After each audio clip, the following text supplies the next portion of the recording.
Welcome back, all you Fabricant and Fleshbags, to the super not funny show reviews. Super not funny show reviews, where we review all things of pop culture. That's movies, TV shows, video games, all that fun stuff.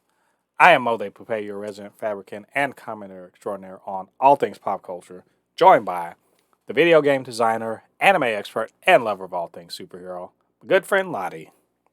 And today we're going to be reviewing episode 4 of Peacemaker, coming to you from HBO Max. James Gunn, John Cena, and a whole cast of crazy characters. So, was it good? Was it bad? And should you be watching? Lottie, first of all, the title of this episode was the title of the episode is kind of genius. What was it? I chode less travel. I chose less travel. The chode less travel. I still can't. I can't even stop right now. That's how I started this. Before I even started the episode, I was just like I bust out laughing, just loud. You should see Jennifer's face when we watch this show, because she's just like, "Will you stop? This is not that. It's not that funny." And I'm like, "It is." I literally belly laugh, like like people say belly laugh like Santa Claus. Like I do that while watching this show. So, I don't blame you. I do spoiler too. spoiler alert. I really like this episode. The chode less travel. So, either way, what was going on in this episode? Oh yeah, this episode basically had a couple of little like arcs that were going on. It kind of, you know, uh recapped us. I won't say recapped us. It basically picked up from we left off from the end of the episode, showing us the aftermath of that whole debacle of trying to kill the butterfly, which was the senator. And then we got to see what, the whole thing with um Peacemaker dealing with his pappy. We got to see Adebayo dealing with who she is, because it also had to deal with her dealing with who she is, with her mother. We also got to see what's the guy's name? Vigilante. Vigilante show that he is actually the real ass deal. He ain't no just crazy killer. He's the real ass deal. I kind of And yeah. then I kind of love the way he's like, oh, I need to get in jail. I'm just gonna do it in the most awkward way possible. He couldn't just go punch a cop. He's like, nah, I'm just gonna. This is the thing. I'm sorry to cut you. I know you're talking, but you just made me think about something. That whole little setup for him to get arrested, I was just like, how are you beating anybody's ass? You can't even pick this thing. That thing, he picks up a garbage thing and just barely throws it. And I'm like, dude, this is a bad idea. And then, of course, we find out later, not a bad idea. But yeah, oh man. so this whole episode going, as you said, dealing with the aftermath of the kind of the botched mission before the revelation of the butterflies, what the heck they are, and then for some reason they're just like, just go home, go hang out. We'll call you, and you see Chris Smith, aka Peacemaker, who's a piece of shit. Let's call it Yeah. like that. He's a piece of shit, Yes. but he's like becoming less of a piece of shit, I guess, because Yeah. Becoming less and less. he's actually getting a conscience, if you will. Like he's like, I'll kill men, women, and children for peace, but I'm not just gonna kill people just because you say so. And I'm like, what? Who? You got some standards? Who are you? Um, I loved. There was, excuse me, the bro moments, or Vigilante and Peacemaker get to bro out, and they keep pretending like they don't like each other. It's like they're teenage boys or something like that. They got to sit there and talk shit about each other, but they also sort of connect too. Not Uh, mad, bro. See the way you said it, I could tell you're mad. it And remember was how you looked at him in the car? yeah. I must thank you for showing me that I'm not a coward. What? It's like you. He's like, you would have been mad if I had given stuff away because you were too much of a candy ass. I was like, yes. What's fun? A lot of stuff happened in cars in this episode. I thought Yeah. I love that like Vigilante was sort of the feature of this episode. Um, and also we see like I said, Christmas is kind of a piece of crap. Serena about a bunch of pieces of crap, and we thought like Adebayo is actually like an okay person, but like she totally manipulates Vigilante into trying to go kill Peacemaker's dad. Yep. Which we got to talk about this fight first of all. Um, it just the way Vigilante conducts himself in prison, like not prison. He's in jail. He's in county lockup. The way he conducts himself is he's just like he doesn't give a he's laser focused. He doesn't give a fuck. And there's all these people like jeering him and stuff. And I was expecting someone to jump out and try to like put down on him, but he just keeps it moving. And then the whole way he sets up that fight scene at the card table was beautiful.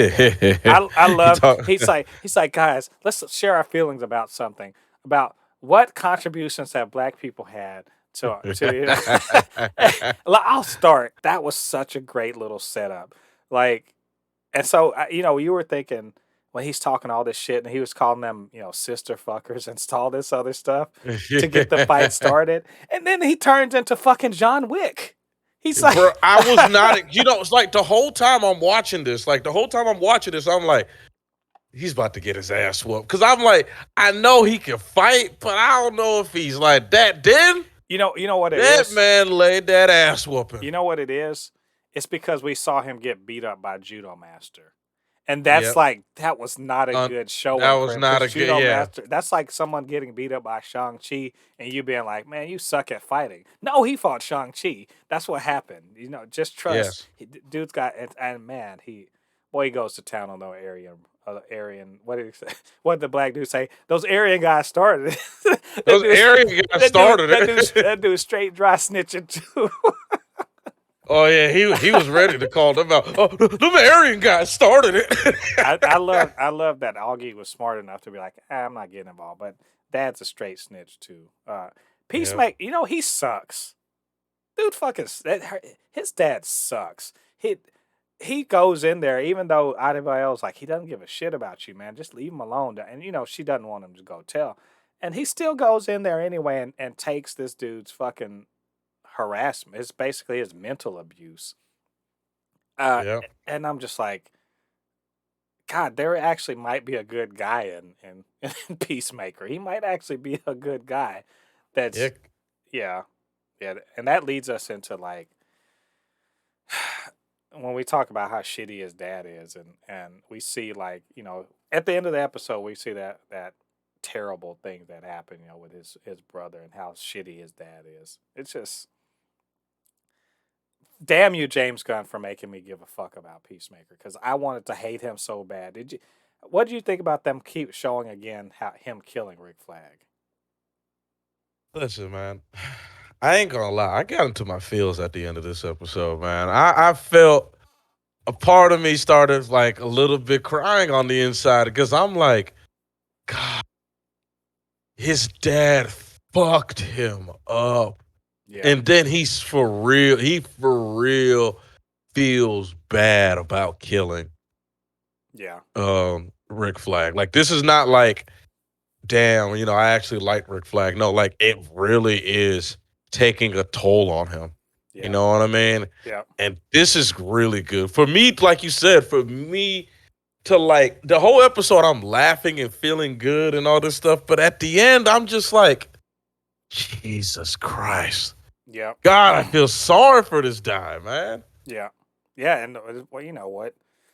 Vigilante is so clear. He's like, your dad's a racist piece of shit. And Yeah. I actually love when he tried to turn this like this an abused kid. He's just like a beat dog. He keeps having to defend this guy, by trying to talk shit about Vigilante's parents. But like, it's crazy. You see how you see where his fucked upness comes from, and there's a lot of that going on. Not in addition to that, we get that big revelation. Um, we get that big revelation at the end about Murn, about what he's Yeah. been up to, and you know, I, I don't know if I said it in the previous one. I don't know if I was just like, man, it'd be funny if if maybe there was something weird about him. But there's always been something weird about Murn. That whole little thing Yeah. about, oh, I've never shared feelings, and he's just like a fucking robot or some shit like that. And I was just watching the episode, and I had been thinking this like the previous episode, but I was before we got to the end of it, I was like, hey, Jen, it would be weird. It'd be weird, but also kind of funny if Mern was actually one of the butterflies. And then, of course, the motherfucker starts, he starts, with that tongue and starts licking that weird uh, syrup or whatever. So he's one of them. And I'm like, this makes all the sense in the world to me. Like, Yep. you gotta, that's why I told you, James Gunn, you know what? Add him to the list of smooth criminals because he's literally taking the fucking Secret Invasion storyline from Marvel. I mean, he's literally doing that right now, and I'm like, I'm there for it right now. But Yep. did Mern being that, did that surprise you like at all? No, but I did have to give you the hand clap because you did. You did it. And I I, sit there. what did I do? I, somebody better pick up Hello. that. Somebody better pick up that phone, cause I fucking called it. You did, man. You called it because I'm just sitting there. When I saw it, when he sat down in his like living room, I was like, this motherfucker. This motherfucker's about to start drinking. I was like, he looks weird. Like I said, he looks kind of weird. Just staring at the just staring at the Well, TV. to be fair, he could have been watching the Book of Boba Fett. That's the same kind of reaction you could have. So that for you guys that are watching Book of Boba Fett, you'll know what I'm talking about. But yeah, that's you know what. Overall, I don't know. My feeling is, it's out of the 4 episodes, it's the least good. But that is not a strike against it. It's still really damn good. Yep. I still really love this show. This episode was really good, and it's just it's the second act. It kind of has to slow down and explain some things and kind of get you ready for the revelation at the end of the act. So I'm good with this. I can't wait. I can't wait to the next episode, in which I will not be skipping the intro also. So, but overall, good. Lottie, I know you sound like you really enjoyed it.